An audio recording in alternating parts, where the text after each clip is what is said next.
So here we are in 1861. I just pushed it into the first operating round of this new series, whatever. Time around the little circle. All but one of the corporations came out, which is more or less what I predicted. The one that didn't is because there's no space for one. There was enough money to get the others out, but some of these corporations are running a little lighter than you'd think. The person who had priority passed on the option of starting a corporation. He did not have enough cash, in his opinion, and invested in his own corporation primarily. However, the guy with the GR said, "Hey, I can get this thing started. It's only got $600. That's not enough for a train, but with $250 in loans, it should be. It might not be. It should be." He runs third, and there are only two $800 trains. He's in trouble if he can't get one of them. Probably a lot of trouble. Possibly enough that he'll juggle trains and try to ditch something into here and just run the GR. That's starting here, which is the best of the starting locations that was left. Then we go over to the poor guy who has the Moscow Kursk and couldn't convert it. And, you know, he figured somebody else will start it. If he doesn't, then all three will float. And he probably was right. At least this guy had a ton of money. So he started this sucker up, and he started up at only 165. But I ended up bringing out 4 shares instead of the 3 the guy above had. A little bit more cash. Again, maybe a little risky. Third player had a ton of money. He sunk $1,000 in to buy 5 shares at max value. He also was able to purchase some extraneous, I know this one. I don't think he got this. I think he had that already.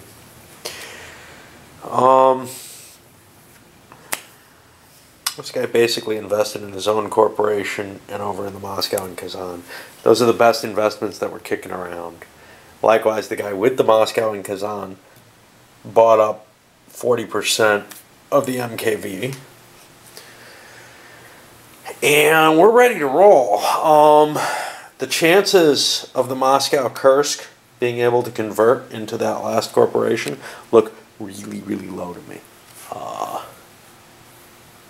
I do not think that the 8 train isn't going to come out. So the Southeastern probably will end up buying this last 6 train and maybe giving enough money to get rid of these loans for it so that the good old Moscow Kursk can pay them off. I think it's allowed to pay them off when it nationalizes. I have to check that. Otherwise, it's got a bit of a problem. All right. So here we are in the operating round, and this is likely going to be the operating round in which the first 8 train falls, which means there'll be a set of 3 operating rounds total, no stock round in between them. Moscow Kursk ran, made its good money. Grand Russian ran, made it 62 or whatever. Doesn't have space for a train, so it just paid out. However, the Moscow Kursk, Grand Russian Moscow, yeah, the Moscow Kursk Nizhny Novgorod, which isn't really those things, although it may be Nizhny Novgorod, no, ran for half, which meant this is an 1870-like thing that's part of this game. It ran partial payout. However, unlike 1870, there's other games, 2038 I think allows this, and 35 allows it. It sat still, didn't go forward, produced half the income for its treasury, half the income was paid out into stocks, some of which were in the treasury. It was $3 short from buying the train, so they did the half swallow and bought another permanent train. I think with 2 more operating rounds that's going to be worthwhile. I'm not absolutely positive because what are we going to lose? We lost 1 space, and that's going to be worth 25 bucks a share. Probably, but I don't know. Okay, so we see the Southwestern got started and had to take out a pile of loans to pay for that $800 train. And then the MVR bought the first 8 train, and it had to take out a loan to do so. It also bought a double track lay, so that's why it's got cash. That's why it had to take a loan, actually. It laid the track and then it didn't have enough for the train. So, all the 4s have gone away. And we still got one more railroad that needs an 8 train from the new starting pile. But we have an interesting situation because I am playing with the expanded trains. So we've got a few additional types out there. Now the 2+2 runs between 2 cities and counts them double. So if I ran, say, I don't know, a straight between Moscow and Ekaterinburg, that would be worth a 36 run right there. Pretty potent for, you know, a single $600 train, really. The 5+5E, from what I understand, I need to reread the rules to completely understand it. That works the same way with 5 cities, but it can skip major cities on the way too. It's the only train that can do this. Everything can skip the little minor of the doinkers, which is really weird for me. I'm not used to that. I'm used to them being a hose. The Russian National, more or less, is no longer, well, it no longer operates. According to the rules errata, etc., it's still in business, which means things can crash into it. Nothing happens to its trains, to its miners, whatever. Doesn't really matter whether it collects money, though, anymore. The game is set. The ending is fixed at this point. It will be 2 more operating rounds.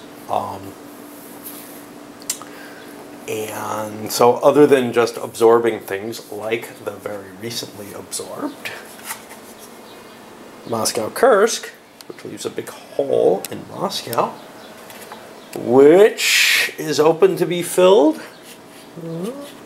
by the MKV, except they don't have any tokens. The MK has no tokens. Opens it up to what? The SE is the next one. Of course, that's a long ways. They can hook it up with a little extra track cost, no big deal there. But that's a lot of money to put in to grab that token. 1, 2, 3, 4, 5, 6, 7, 8. 160 bucks to grab that token because it's only their first one, their first paid one. All right, and finishing up this operating round. Let's see what we had. The big rails went last, other than the Grand Russian, which is way out in the lead, and took that, and the MKNN, which picked up its second train. We see the MKV jumped in, threw 1,200 bucks down to grab a couple of 2+2s, and is going to be pulling some pretty decent money.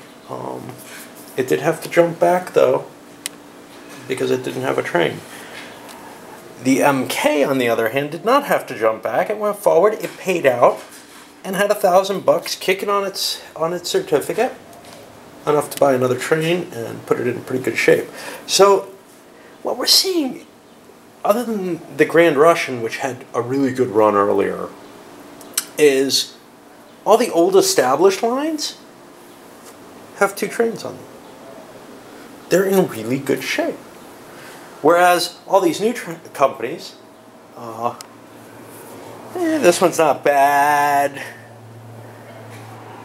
This one just didn't have much money and is going to be struggling, but it's alive. This one's not. It just died. Didn't have enough cash to justify what it's got. So what's going to happen? Well, it went back from its 165, it's 150, and now its owner is going to lose some money. He gets 600 bucks back on nationalization, and that's it. Bang, he's gone. You know, he's got 2 shares, and some cash that lost money. And he's not going to get a chance to make any more money. He can't buy any more shares. Bad deal, man. For me, this is the period of the game that I most dislike. There's no more decisions, or none of any real import. You might see a little bit happening in terms of track lays. Maybe somebody has money to still lay a token. But for the most part, the routes are built, the trains have been bought, there's nothing major happening. What's cool with this game? There's only 2 more rounds at this point.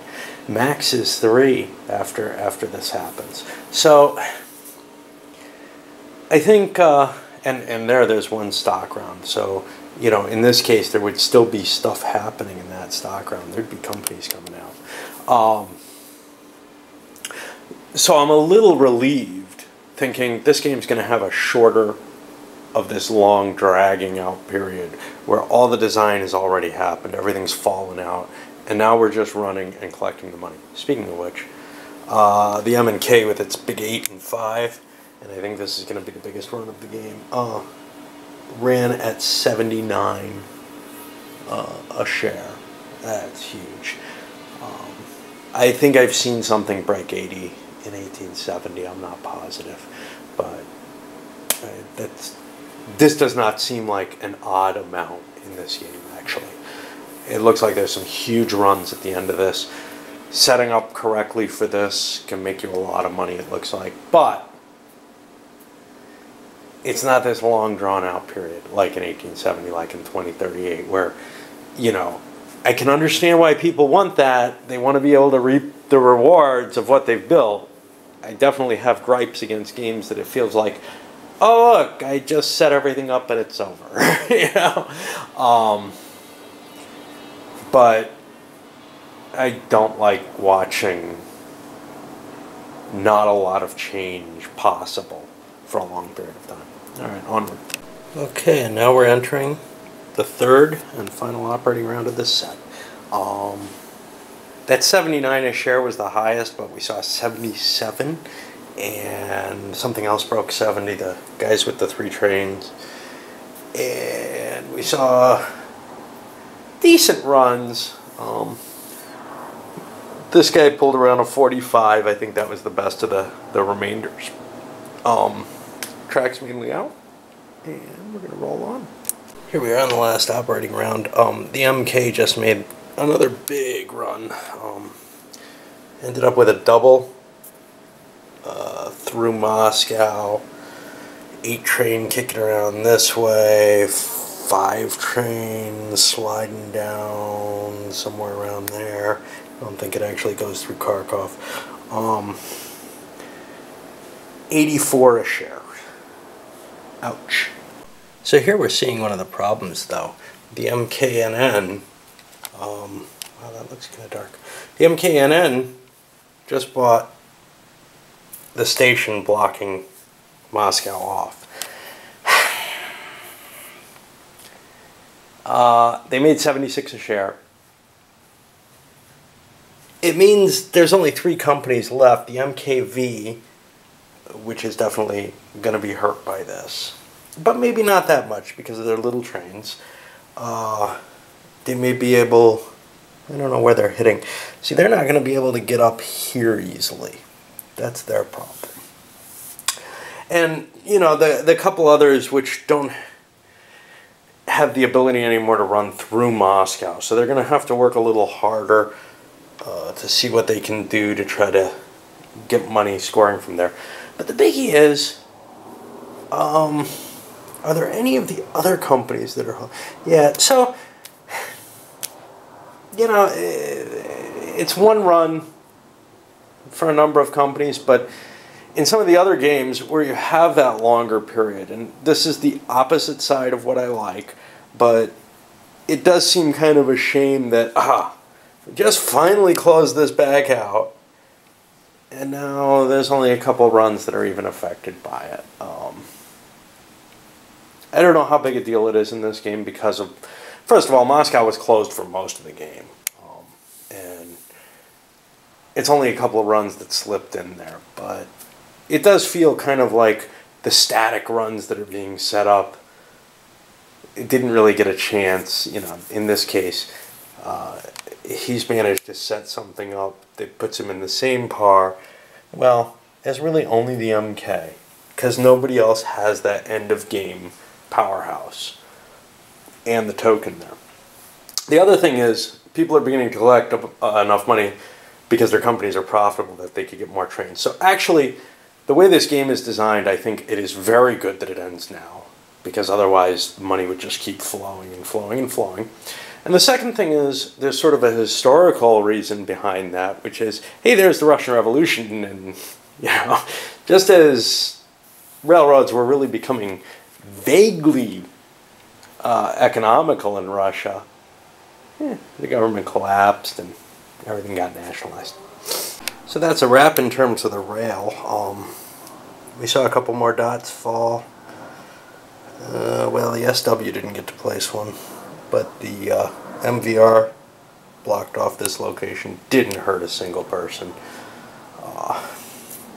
because only the MKV went afterwards with its pair of 2+2s, and it was able to run pretty much what it wanted.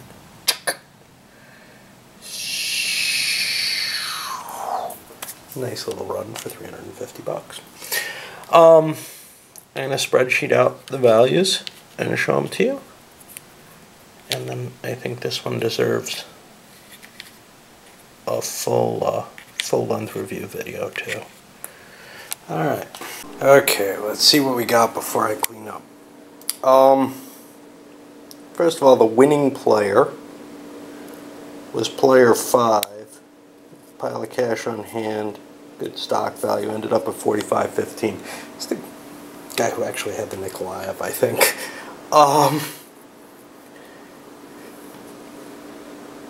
Big company, good finish, and had been making good money all along. Big thing with him, and one would have predicted, I think, looking at the situation, that he had the win in hand.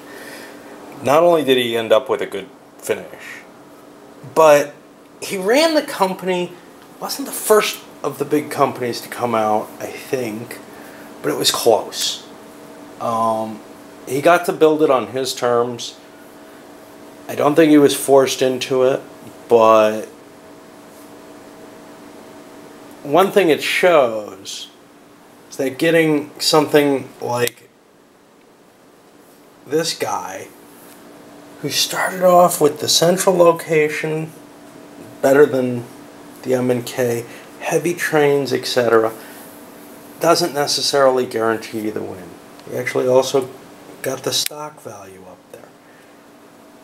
I think there's a lesson there,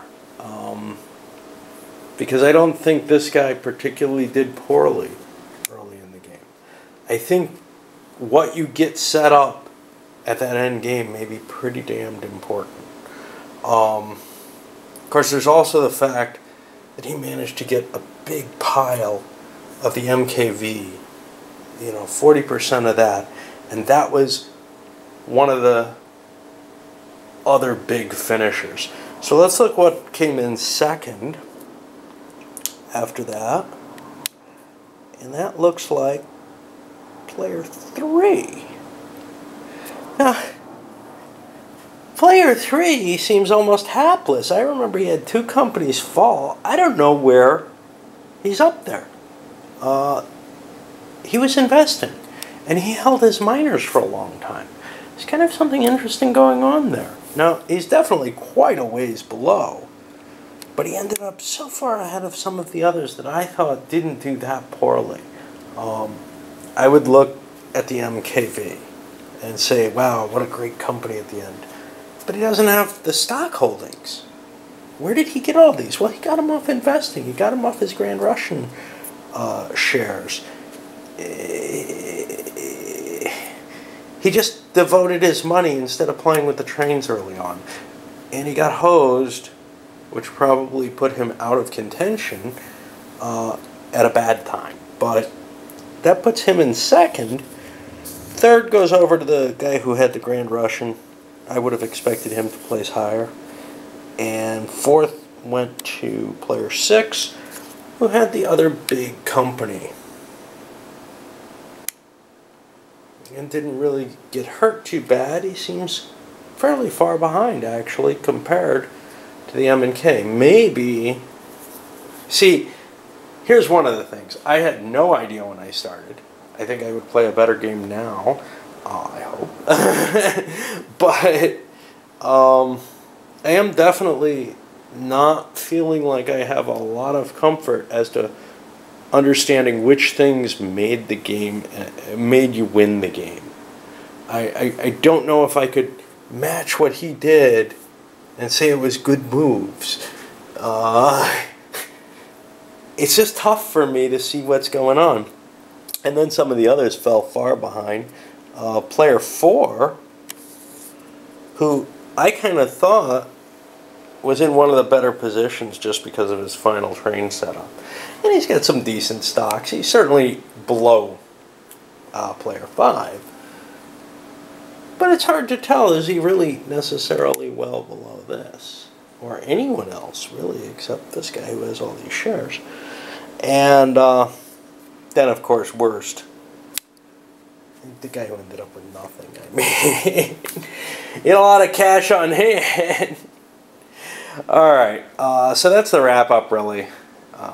What little information I can give you at this point, because I don't know the game well enough to be able to say a lot about it. Clearly, it's like other XX games. You want to make money early, and you don't want to get screwed in doing so. Getting screwed in this is a little different than most of the others, though. It's not a matter of, oh, look, I got to buy a train. It's a matter of, oh, shit, I've got loans, and my stock value went down a lot, or a little bit, or whatever. It's definitely not as harsh to get harshed in this. Alright, I'll be back with a real review later.